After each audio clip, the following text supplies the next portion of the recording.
Marcus Donovan stood in his driveway, the steam from his morning coffee curling into the crisp air like a whisper of warning. The sun had barely crested the horizon, casting long shadows across the manicured lawns of Willowbrook Estates, where 847 homes nestled in what was supposed to be suburban paradise. For 3 months, Marcus had savored this illusion of normalcy after 15 grueling years as an FBI agent dismantling financial empires built on crime. His modified Ford F-150, lifted and reinforced with tinted windows, sat parked as it always did, a practical beast from his days tracking money launderers through treacherous backwoods. The diesel engine's low rumble had become a comforting constant, a far cry from the nondescript government sedans that screamed federal agent from a mile away. But this morning something felt off. The fresh, cut grass scent mingled with an unfamiliar tang of cheap cologne as 2 figures approached, their footsteps crunching on the gravel with misplaced authority. They wore dark blue uniforms that mimicked police attire, complete with badge, shaped patches and utility belts dangling plastic zip ties.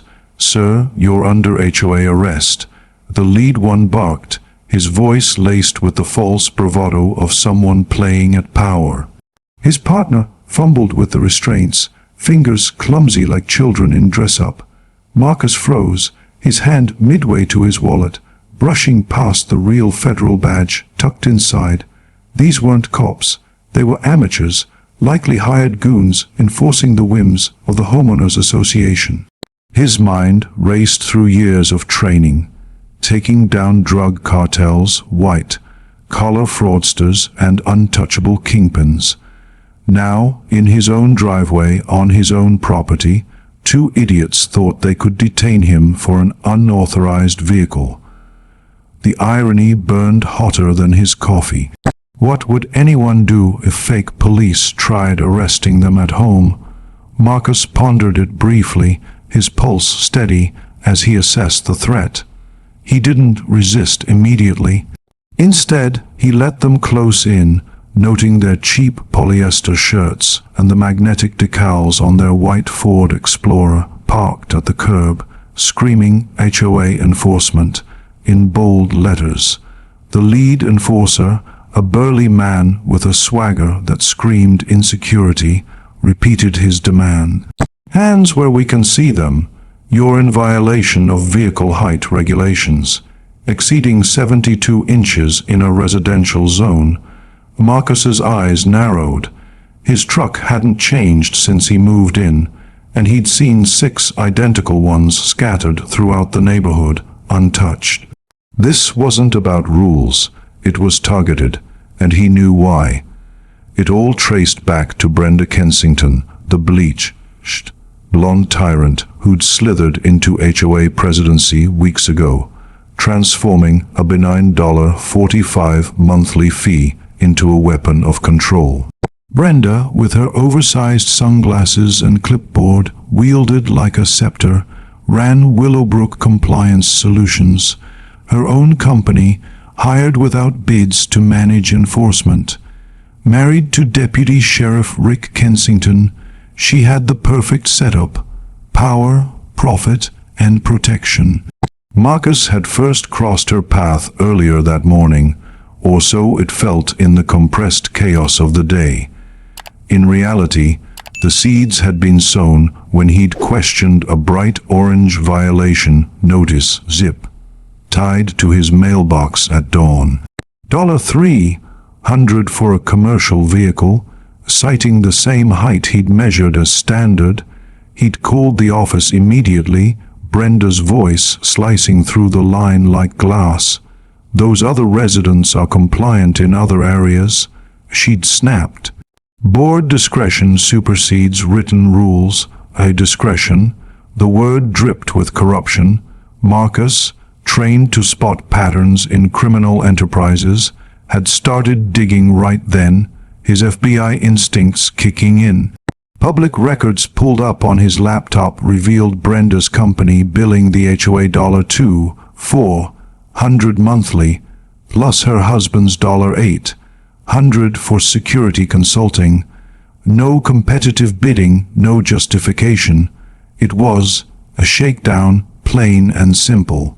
Houses with political signs she disliked or vehicles deemed too working class got fined, while compliant neighbors escaped unscathed. As the enforcers advanced, Marcus's hand hovered near his badge. "You boys know impersonating law enforcement is a felony," he said calmly, his voice carrying the weight of authority earned in real interrogations. They hesitated, exchanging glances, but pressed on, one grabbing for his arm. That's when Marcus revealed it, the gleaming FBI badge catching the early light. "Special Agent Marcus Donovan, and you've just attempted to unlawfully detain a federal officer." The color drained from their faces, the zip ties clattering to the ground like discarded toys. They stammered apologies, backing away as neighbors began to peek from windows, drawn by the commotion. Mrs. Patterson clutched her cat on her porch, eyes wide. The Johnsons emerged with coffee mugs, whispering furiously. But this was just the opening act. Marcus knew Brenda wouldn't stop here. Her empire thrived on intimidation. He retreated inside, the aroma of his kitchen, fresh coffee and faint exhaust from his trug, grounding him as he plotted his next move. Phone in hand, he dialed his old FBI colleague, Mike, in the Civil Rights Division. "Mike, got a Section 1983 case for you. HOA gone rogue, fake cops, selective enforcement. It's a gold mine." Mike's laughter crackled through the line. "Send me what you've got. This sounds like Christmas." While waiting for Mike's response, Marcus dove deeper. His forensic skills uncovered Brenda's history. A previous HOA stint in Arizona, ending in a class-action lawsuit for mismanagement. A suspended real estate license for fraud. Rick's record was worse: internal affairs complaints for abuse of power. This wasn't amateur hour, it was a repeat offense. Marcus printed documents, stacking them like evidence binders in a courtroom.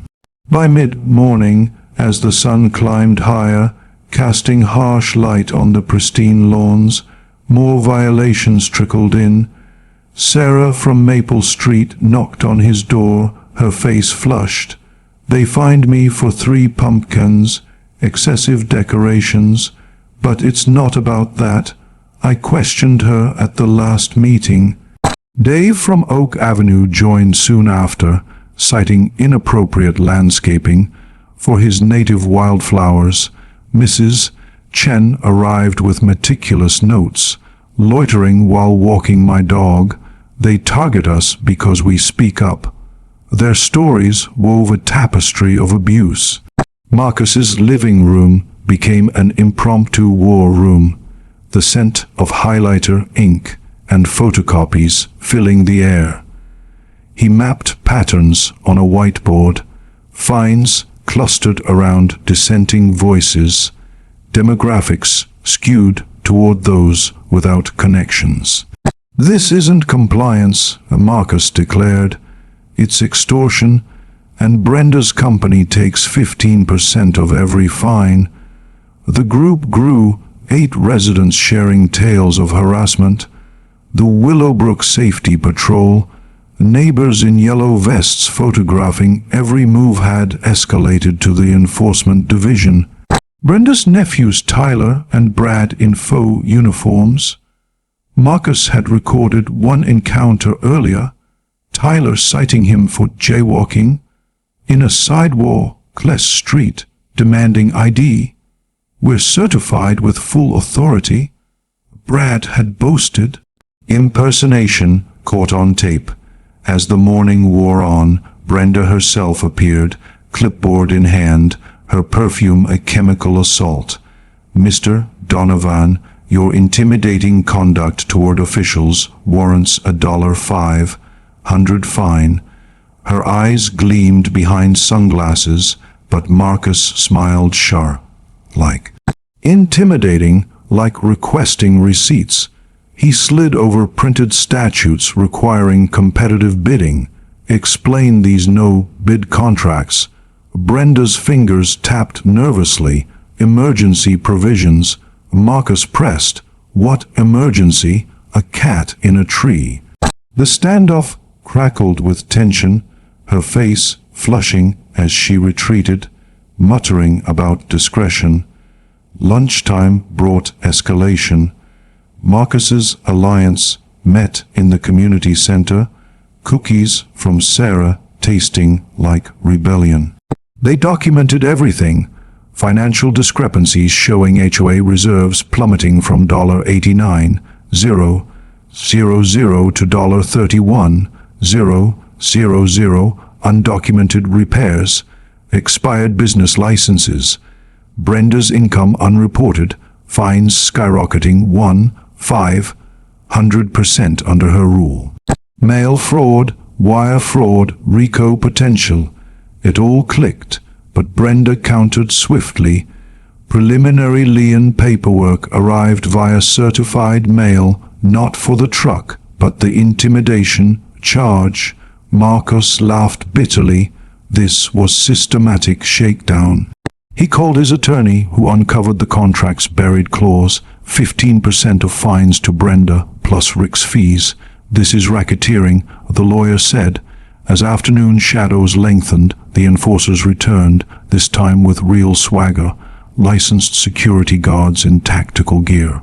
Under HOA arrest for modifications, they announced zip ties ready. Marcus revealed his badge again, savoring their stumble. Whose orders? He demanded. Mrs. Kensington. Perfect. Conspiracy documented.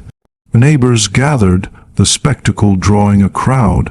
Sirens wailed as real police arrived, Rick himself stepping out, conflict reeking. But Officer Martinez, sensing the mess, noted it. Marcus played the recordings, Rick paling as impersonation evidence boomed. The day intensified. Mike arrived with a forensic accountant, building the case in hours. Fraud, civil rights violations, harassment patterns. Residents shared statements, evidence mounting like a tidal wave. Brenda's PI dug dirt but backed off upon discovering Marcus's FBI ties. Shredding sounds echoed from her home, too late. By late afternoon, the community center buzzed with preparation for the evening meeting. Marcus coordinated with the state attorney general, FBI eyes on alert. Brenda's bribery attempt came in a grocery lot. We can make problems disappear. Recorded damning, intimidation peaked, vandalism, threats, smears. But police chief assigned patrols, FBI opened inquiries. Brenda's dissolution attempt, stealing $60,000, triggered freezes, surveillance capturing her conspiracy. As evening approached, 450 residents assembled, the air thick with justice. Marcus stood ready, binders in hand, the day's chaos culminating in confrontation. The podium awaited, Brenda's empire teetering. The Willowbrook Estates community center pulsed with a restless energy, its fluorescent lights casting stark shadows across folding chairs arranged in rows like soldiers awaiting battle. The air was thick with the scent of fresh coffee, nervous anticipation, and the faint chemical tang of highlighters as residents shuffled in, clutching evidence packets and whispering strategies. Marcus Donovan stood at the edge of the room, his 3 binders of meticulously compiled evidence resting on a table like a prosecutor's arsenal. The morning's confrontations, fake cops in his driveway, Brenda Kensington's audacious bribery attempt in the grocery store parking lot, and the discovery of her illegal dissolution scheme had set the stage for what promised to be a historic showdown. By mid-afternoon, the neighborhood had transformed from a quiet suburban enclave into the epicenter of a rebellion against corruption. Marcus scanned the growing crowd, noting familiar faces. Sarah from Maple Street, her arms full of photocopied violation notices. Dave from Oak Avenue, clutching his geographic analysis of targeted fines. Mrs. Chen, her notebook thicker than a law textbook, documenting every HOA interaction with FBI-worthy precision. The alliance had swelled to 31 families, each with their own story of harassment, fines for pumpkins, wildflowers, or simply walking a dog too slowly. The collective outrage was palpable, a low hum of voices rising like a storm brewing on the horizon. Outside, television vans lined the street, their satellite dishes pointed skyward, ready to broadcast Brenda's downfall to the world. The day's events had unfolded with relentless momentum. Marcus had spent the early afternoon coordinating with his FBI colleague, Mike, whose Civil Rights Division team was now embedded in the neighborhood, disguised as cable repair technicians. Their communications van, parked discreetly across from the community center, recorded every word of Brenda's illegal 2 p.m. dissolution meeting where she'd attempted to siphon $60,000 from HOA funds into personal accounts. Federal banking authorities had already frozen the accounts, and court injunctions ensured no penny could move. Brenda's plan, laid bare by surveillance, was a desperate gambit to flee with stolen money before the evening's reckoning. But Brenda wasn't done fighting dirty. Her smear campaign had reached fever pitch. Anonymous flyers littered mailboxes, accusing Marcus of being a rogue federal agent orchestrating a surveillance state. Spray paint on the community center wall screamed "Federal Snitch" in garish red, the fresh paint smell lingering as volunteers scrubbed it away. Anonymous calls targeted alliance members. Sarah received warnings about her children being watched. Dave was threatened with job repercussions, and Mrs. Chen faced baseless immigration threats despite her decades-long citizenship. The tactics reeked of desperation, each move sloppier than the last. Marcus's phone buzzed with a text from his attorney. Found the smoking gun.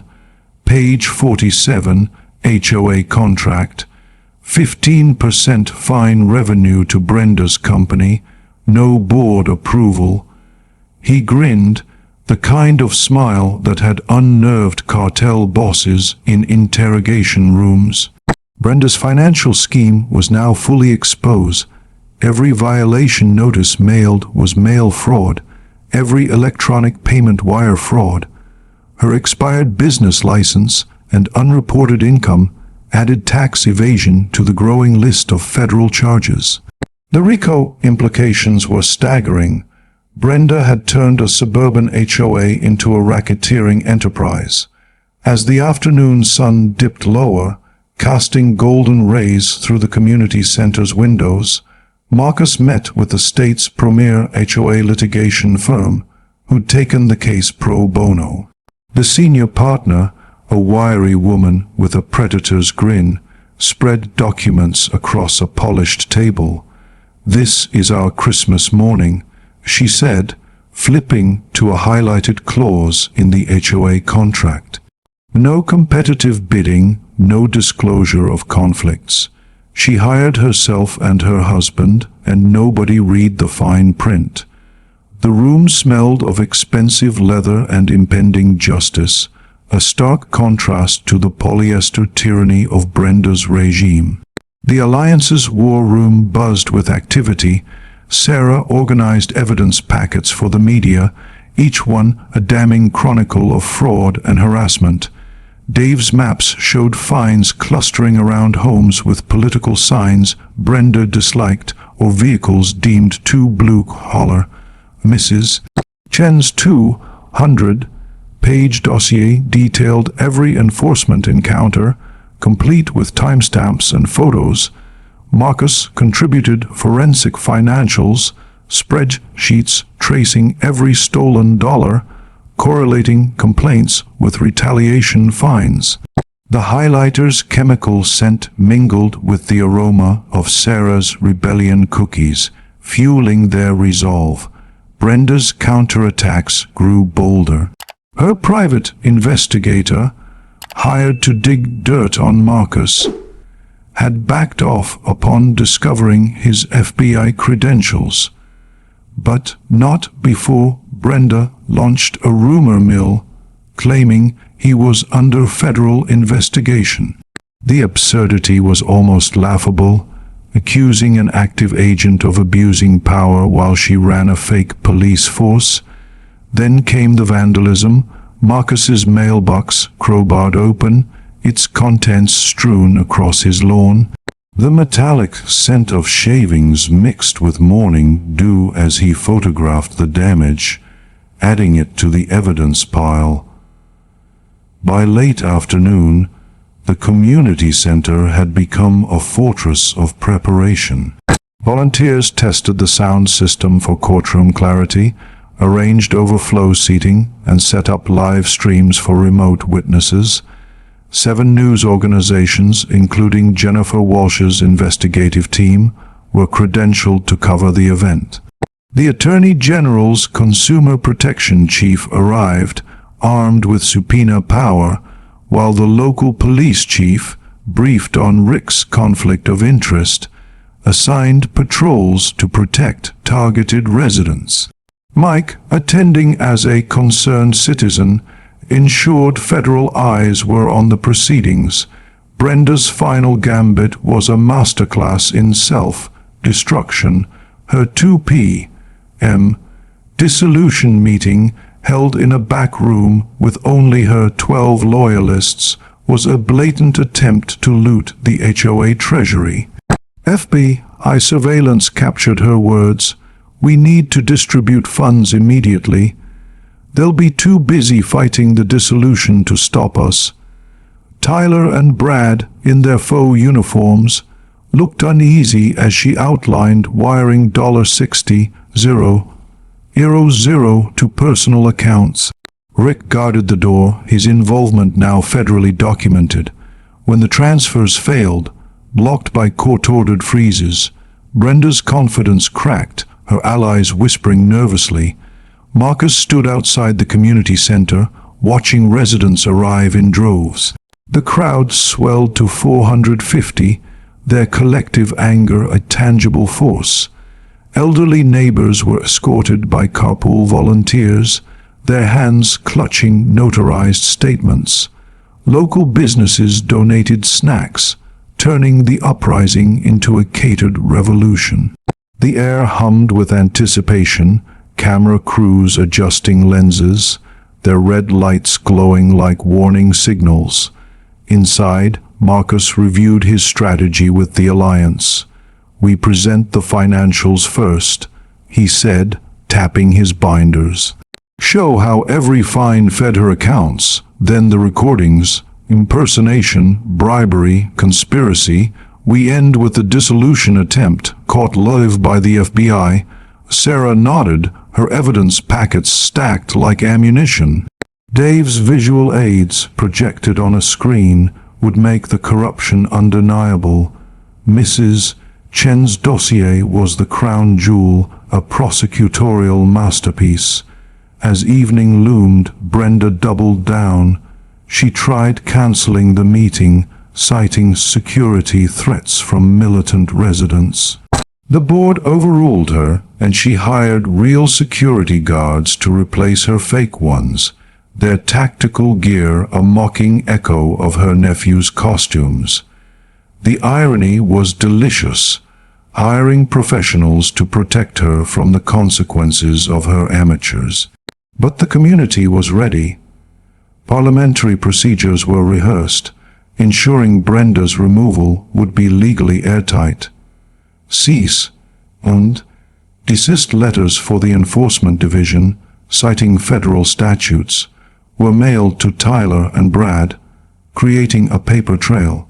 The tension was electric as residents took their seats, Marcus caught Brenda's eye across the room, her sunglasses absent, her face pale. She huddled with Rick, Tyler, and Brad, their whispers frantic. The clipboard, her symbol of power, was gone, seized as evidence. Marcus's phone buzzed again, Mike confirming FBI surveillance was live, capturing every move. The Attorney General's representative sat in the front row, her expression grim. Jennifer Walsh's crew adjusted cameras, ready for the Pulitzer-worthy spectacle. Marcus stepped to the podium, binders in hand, the crowd falling silent. The weight of the day, fake arrests, vandalism, threats, and bribery, settled over him, but his voice was steady. Neighbors, what you're about to see isn't just HOA abuse. It's a criminal enterprise. He opened the first binder, revealing the financial flowchart. Every fine, every violation, put 15% directly into Brenda Kensington's pocket. The gasp was collective, a wave of realization crashing over the room. He projected Dave's maps, showing targeted enforcement, political signs working, class trucks questioning her authority. These got you fined, Mrs. Jen's photos flashed next, Tyler and Brad in their faux uniforms, demanding IDs. Then the grocery store recording, Brenda's voice, clear and damning, offering to make problems disappear. The room erupted, shouts of outrage mingling with demands for justice. Mrs. Patterson's cat hissed, sensing the fury. Mike stood, badge gleaming. Based on evidence and our investigation, criminal charges are being filed for conspiracy, wire fraud, and civil rights violations. The applause was thunderous, a release of months of fear. Brenda grabbed the microphone, shrieking about a federal witch hunt, accusing Marcus of rogue tactics. He held up his credentials, letting the silence stretch. Brenda, I'm just an FBI agent who's really good at his job, and you just got caught. The room exploded, cheers, whistles, a standing ovation. Camera flashes lit up Brenda's pale face as she realized her empire was crumbling. Federal agents moved in, handcuffs ready, as the community center became a stage for justice. The votes were imminent, the evidence overwhelming, and Brenda's reign was hours from collapse. The Willowbrook Estates Community Center vibrated with the raw energy of a community unleashed, its walls barely containing the fervor of 450 residents packed shoulder to shoulder. The air was heavy with the scent of sweat, fresh coffee, and the sharp tang of anticipation as camera crews from 7 news outlets adjusted their lenses, their red recording lights casting an ominous glow. Marcus Donovan stood at the podium, his 3 binders of evidence, financial records, audio recordings, and resident testimonies, stacked like a monument to justice.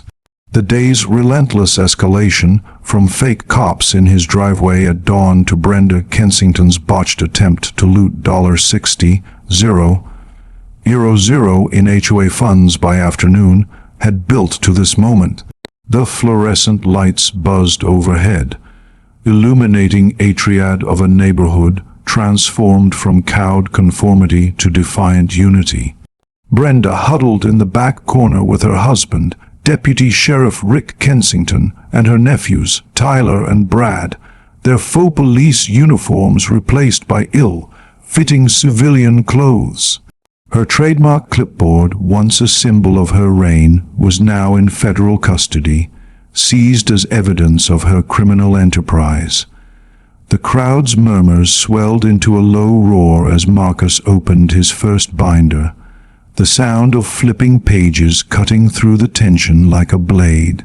"Neighbors," he began, his voice steady, honed by years of dismantling cartels and fraudsters, "this isn't about parking fines or landscaping rules.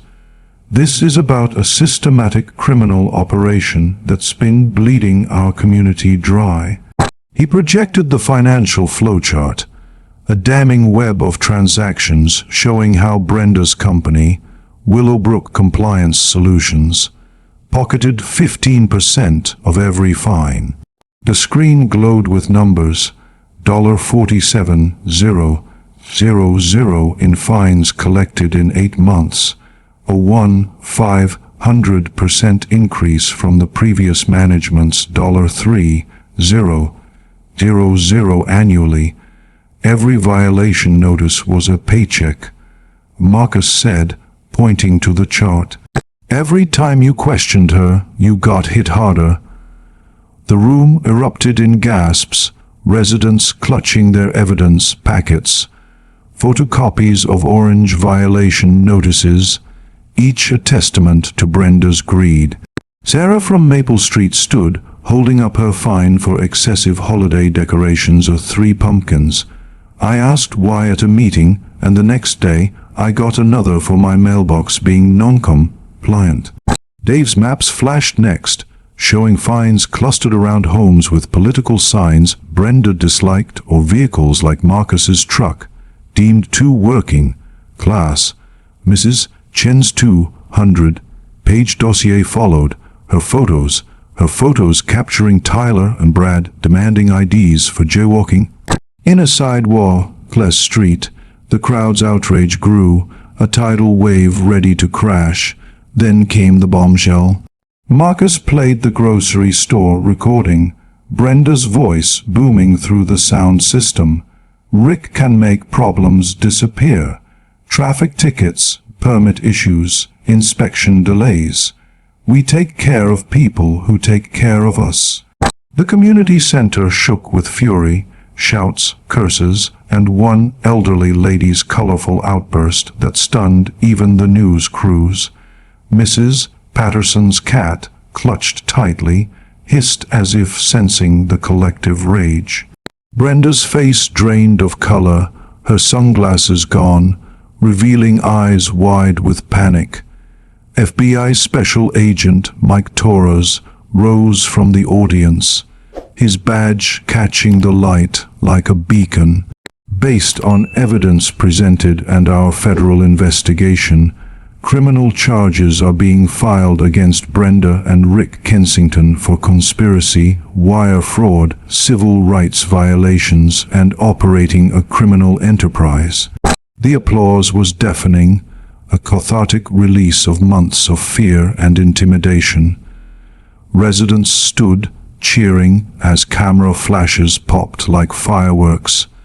Jennifer Walsh, the investigative reporter, scribbled furiously, her Pulitzer dreams within reach. Brenda, desperate, shoved through the crowd and seized the microphone. "This is a federal witch hunt," she screamed, her voice cracking. "Marcus Donovan is a rogue agent abusing government power for revenge." The room fell, 450 pairs of eyes turning to Marcus. He stood slowly, pulling out his federal credentials and holding them high, the badge gleaming for every camera to capture. "Brenda," he said, his voice calm but lethal, "I'm not a rogue agent. I'm just an FBI agent who's really, really good at his job, and you just got caught by someone who makes a living destroying people exactly like you." The community center exploded. Cheers, whistles, and applause rattled the windows, a standing ovation that felt like the neighborhood reclaiming its soul. Brenda staggered back, her allies frozen, as federal agents moved in.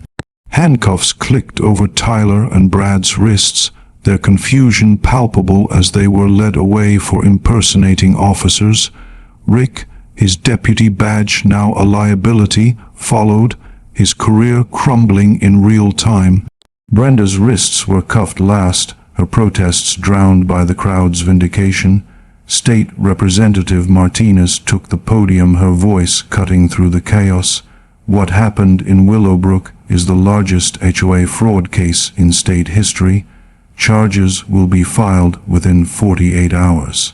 The formal votes were a formality. Brenda's removal passed 447 to 3, her mother-in-law among the dissenters. The motion to sue for asset recovery was unanimous, save for her co-conspirators' abstentions. The Attorney General's representative confirmed state action, while federal agents secured the scene, their presence a stark contrast to Brenda's polyester enforcers. As the meeting wound down, residents lined up to share their stories. Mrs. Chen, tears in her eyes, handed Marcus her dossier. "You gave us our neighborhood back." Mrs. Patterson hugged him, her cat purring against his shoulder. Even grumpy Mr. Garcia shook his hand, muttering, "Good work, agent." The smell of victory mingled with evening air streaming through open doors, the tension replaced by hope. Outside, the media frenzy continued, cameras capturing residents' testimonies for the evening news. Jennifer Walsh's crew filmed Marcus as he explained the financials, her questions sharp but respectful. The live stream reached thousands. #fake HOA police, trending locally as Ring doorbell footage of enforcement encounters went viral. The community center, once a stage for Brenda's tyranny, was now a monument to justice. By nightfall, the federal vehicles had departed, carrying Brenda, Rick, Tyler, and Brad to face their charges. Marcus stood in his driveway, the same spot where the day began with fake cops and zip ties. 67, the air was cool, the scent of dew returning, his coffee now cold. His phone buzzed with messages from neighbors, thanks, requests for advice, invitations to barbecues. Sarah approached, her face lit by streetlights. 3 other subdivisions are asking for the Willowbrook FBI guy. They've got corrupt boards too. Marcus smiled, realizing this wasn't just about one neighborhood. Brenda's empire had fallen, but the fight against suburban corruption was just beginning. The new HOA board, elected unanimously, slashed fees to $25, hired a legitimate management company, and established the Willowbrook Transparency Foundation with recovered funds. Property values soared 12%, buyers drawn to a corruption-free community. Mrs. Chen's documentation system became a national standard, and Marcus's evidence templates were downloaded 75,000 times by consumer protection agencies. The day ended with Willowbrook transformed. Children played in streets once patrolled by fake cops. Neighbors chatted over fences, free from violation notices. The Justice Day celebration was already planned, complete with barbecue and ceremonial shredding of old fines. Marcus's FBI skills had found new purpose, his board role ensuring fiscal transparency. As he walked inside, the smell of fresh coffee brewing for the next morning's fight, he knew this was bigger than Brenda. It was about empowering communities everywhere to stand against petty tyrants. Game over, Brenda. The real law enforcement had won. If you liked this story, please like, subscribe, and share it with others so they can learn something from it too.